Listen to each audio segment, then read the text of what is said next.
I should caveat it that these lessons learned are not in any particular order. It's just kind of the way that I thought of them. These are lessons that I had to learn the hard way, and I definitely did. And I'm going to try to save you some heartache and make your first competition as good of an experience as possible. So without further ado, number one, compete with something you're familiar with. Don't build a brand new truck to go to your first competition.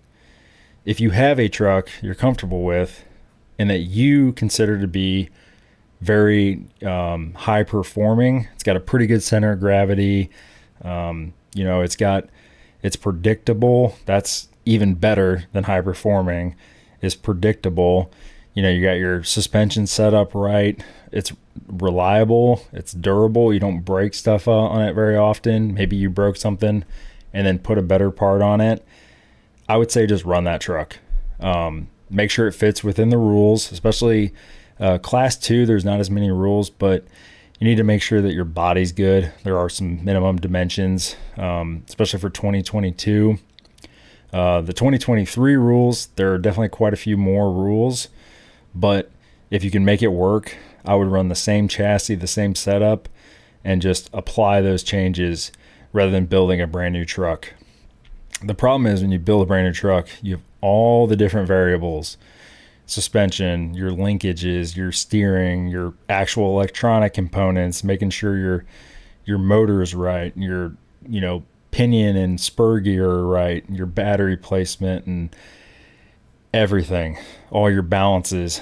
And then you have to actually drive it, get used to it, and figure out what it will do, what it won't do, where it excels, where it struggles, things like that. And what's going to break immediately, basically. So I had some steering link problems within 10 seconds on the first course. Had I driven that truck more, would have found that out and would have been able to remedy that. But found it out the hard way, and it cost me a lot of points. If not, it cost me the entire DNF because I lost a minute fixing it. And that kind of ties into number 2, which is you cannot buy experience. And I'm not just talking about the experience with that truck. I'm talking about experience as a whole in a competitive environment. With a clock running, with a judge talking to you, with your spotter talking to you, with maybe people talking in the background. That's all things that you can really only get, I think, in a competition like that. So basically it's rip off the Band-Aid, go to your first one, and just start getting the experience. Even if it's a C-channel chassis, maybe it's a Phoenix or an SCX 10.2 or 10.3 or a TRX4. And if you can find a local comp and they don't run SORRCA rules, but it's timed and they score gates and reverses and winches and stuff like that, go to it. Just see how you do under the gun and kind of under pressure, and take that experience instead of doing it in an event that you paid a lot of money for, spent a lot of money on the rig, and traveled to. Get all those firsts out of the way on the cheap and with something you're comfortable with, instead of having a new truck in a brand new environment and brand new rules and a bunch of things you've never been exposed to before. Kind of segregate those first, and you'll have a much better experience, I think. Number 3, this is one I definitely learned.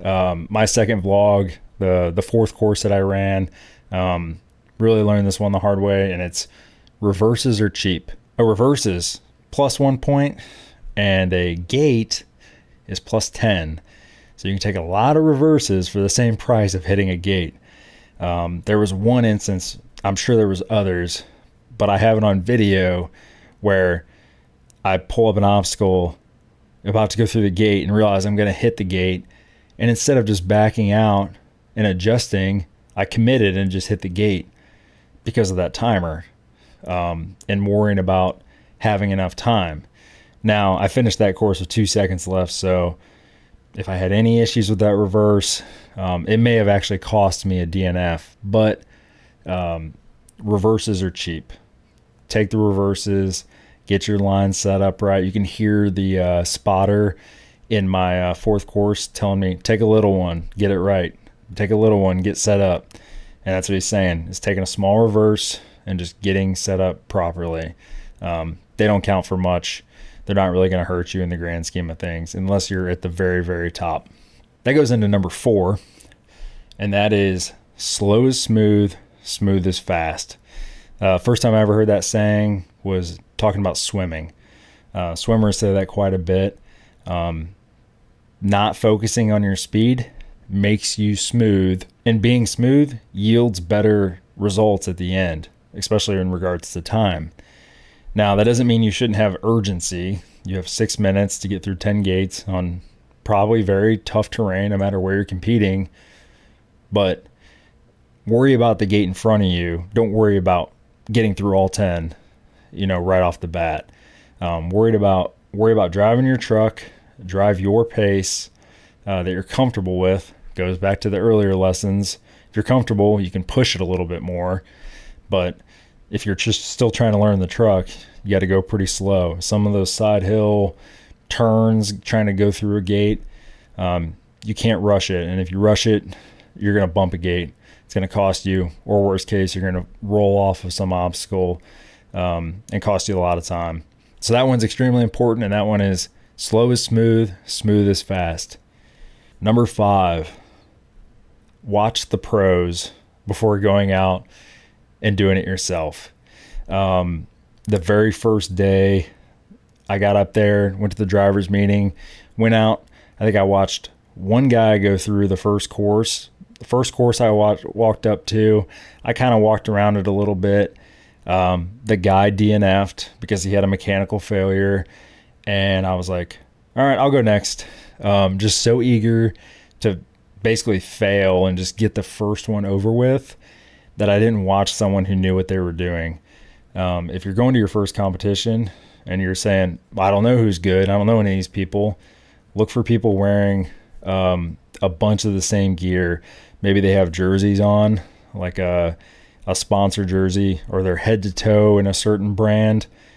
They're probably sponsored for a reason, and it's probably because they're good, or at least they have tons of experience and they're very consistent. So wait for them or go find them on a course you think is a good one to start with. Watch the way they kind of scout a course. You can kind of listen to them, hear them plan. If you're new, no one's going to give you any grief, or they shouldn't, about kind of, spying on their strategy. You're learning from them, and everybody's done it in one way or the other. So listen to them, how they plan, and then watch them run the course. Listen to the spotter, talk to the driver. And they basically plan the route before the course, and they just tell the driver. The driver's just maybe a little bit better at executing it under the pressure. But watch the pros, see how they do it.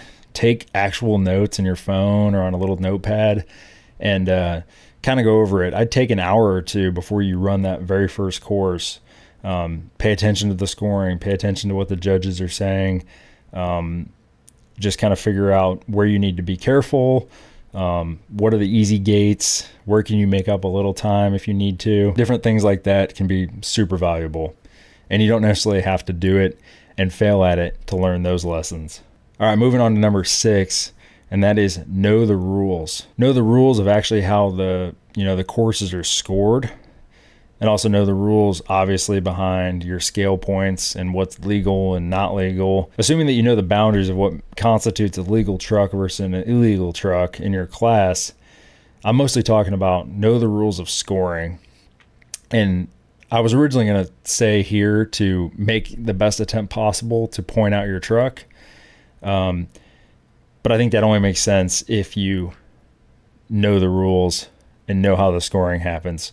So I'm going to share the scoring sheet from the competition real quick. I'm going to bring up the final score sheet and we'll go real quick through how it's scored and kind of how they calculate, who's in the top 5, and then how they calculate the final standings. So I'll bring it up. It's not as self-explanatory as you would think.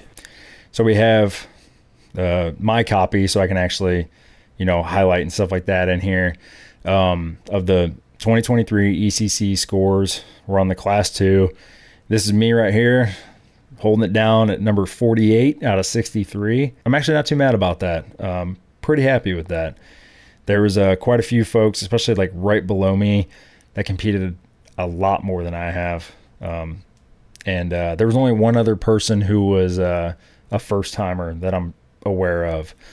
But anyways, 48th place, name, driver number. So I actually ran them in the order of course 4, course 1, course 3, course 2.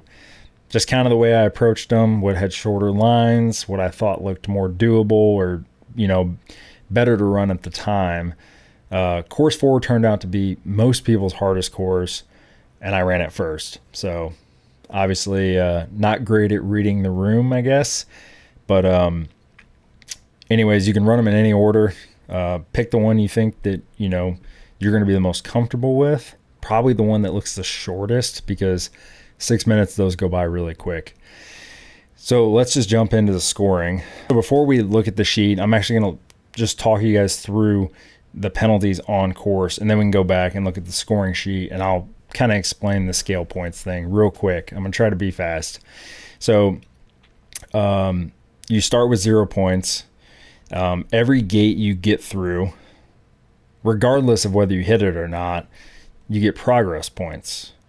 Now, if you hit it, that's plus 10. So if you go through a gate and you hit one of the markers, you basically come out with positive 8 points. Now, these progress points don't come into factor basically until the end. So, and in class 2, 60 points is what they call a point out, on course point out. So if you hit 6 gates or 5 gates and then have to roll your truck over twice by hand, you point out on course and you're done.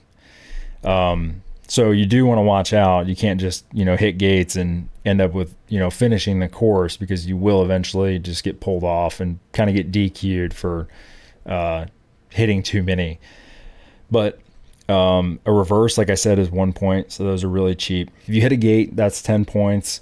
Like I said, if you have to roll your truck over manually, that's just basically, if it's laying on its lid, you just get to pivot it one direction or the other. You don't get to pick it up, and that's a vehicle touch and reposition. So that's 10 points. You got to be really careful when you're rolling over. If you hit a boundary marker, you saw in the videos, there's some chalk lines, and they put those there. Sometimes the gate may look easy, and then you see where they put a boundary, and it makes it very challenging. So if you hit a boundary, that's 10 points. And if you go through a gate, I think in the wrong direction, is 10 points. I don't think we had any issues with that. But so that's kind of how you can see where the positive points come from, and then you get negative points for progress. So let's go back over here. So I DNF'd or did not finish course 4. Now that's an automatic positive 80 for that, and then they factor in your progress points. I thought I progressed through 4 gates. Apparently it was only 3. So that's where the -6 comes in, and I get a yield of 74. Now over here, I finished the course, so I didn't have that positive 80 penalty, but I killed some gates. I didn't hit any bonuses, and had a couple rollovers probably, I don't remember. And a bunch of reverses, stuff like that. But you can see just finishing the course, huge difference. And then I ran course 3. I did 1 bonus on course 3, so I would have been exactly 0 had I not cleared 1 bonus. I winched once, and I hit a gate or 2. I think I hit 2 on that course. Bunch of reverses. I had to roll over at least once. That's one thing I'm not great at, is rolling over using the truck. And then this one I hit 2 bonus gates, and I guess I did about as well. I think I hit 2 gates, and had to roll over once or twice, and a few reverses as well. So did about the same on these 2, just 1 more bonus, and you can see, they help quite a bit. A perfect run, let's go up here, is -50. So Quite a few negative 50s on this course 1. And you can see how good the guys up here at the top do, kind of averaging that, negative 40, negative 45. You got to be up in there to be really, really competitive. So they can get through a whole course, maybe take a reverse or only take a winch or whatever it is. They don't hit gates very often. It's pretty rare. And, so that's kind of how your raw score is figured. And then they factor in the scale points. So you can see most of them. I mean, first through 31st place were all pointed out. Negative 100 is the max you can have. You can see me, I had negative 70. And you're probably asking, well, I thought 50 was the max for class 2 scale points. It is the max, and this is where I was screwed up. But how they figure it out, the easy way to say it is they take your scale points and they multiply it by 2. Really, the way they do it is they take your scale points, they apply it to each course. So there's 4 courses here. So that'd be negative 35. I had 35 scale points. So that gives you negative 140, and then they divide it by 2. So if you went to a competition series and there was 6 courses, it would be negative 105 is what I would have had. So on. These guys would have had negative 150. In the reality, for a 4-course competition, I was not 15 points away from being pointed out. Really, I was 30 points off, and I left 30 points on the table here. Now, I wouldn't have been able to hit this without a hard body and a full interior, most likely.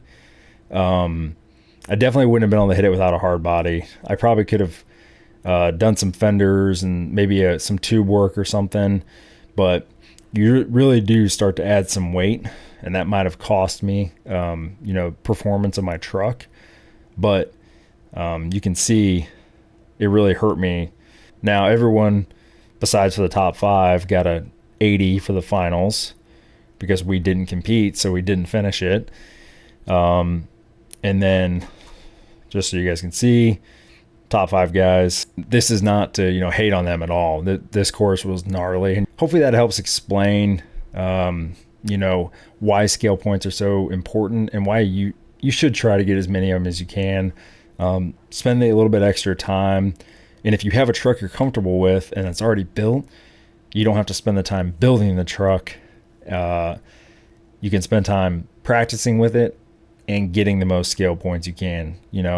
Look online. There's a lot of little tricks and stuff like that. There's no shame in doing like the hacks to get the points. It's a lot of guys do it, and the really competitive people kind of skirt those lines of the rules, and that's why they have them, right? The final thing I will say, and you guys just saw the scoring sheets, hopefully this one is very self-explanatory. It is finish, finish, finish. Don't be concerned with the bonus gates at your first competition. Maybe by course 3, course 4, you're comfortable enough to go after 1 or 2, which is kind of where I was. But your first 1, first 2, and maybe even the first event period, don't even look at them. They're time eaters. They're supposed to be challenging, and they're really only there to separate the boys from the men, so to speak, at the top. If you want to make the finals, you better hit all the bonus gates. So if you're not worried about those and you're just worried about getting through all 10 gates, you'll have a pretty good outcome, and you're going to have a lot more fun. Also, you're going to get a lot more experience under the pressure of a competition rather than timing out because you're trying to do everything perfectly on, gate number 5, and then they just tell you, hey, pull off course because there's a line behind you. So try to get through it, try to finish it, make the mistakes. It kind of contradicts slow is smooth, smooth is fast. But like I said, move with urgency, use all of your time, plan to finish, and you'll see even some of the best drivers will hit gates on purpose just because they are trying to get to the finish line. They can't burn time trying to do things the right way. It's just the nature of the competitions and how DNFs are scored. They deal critical hits to your overall score and can really be detrimental in your overall breakout for the weekend. All right, it was long-winded. I'm sorry, but I just wanted to put that out for you guys. Let me know in a comment down below if you think this was useful. Let me know if there's something that you would add. Maybe you just went and did your first competition, or maybe you remember from your first one things you wish you'd done better, paid more attention to, or done differently. I love to hear all that stuff. It's great feedback, and it essentially just helps everybody else as well because they can all see them. But that's going to wrap it up. ECC was awesome. First competition was awesome. Definitely not ready to go pro, and I did not get any sponsorship offers. So still going to be making videos for you guys and going to my day job. So until next time, I'll see you guys later.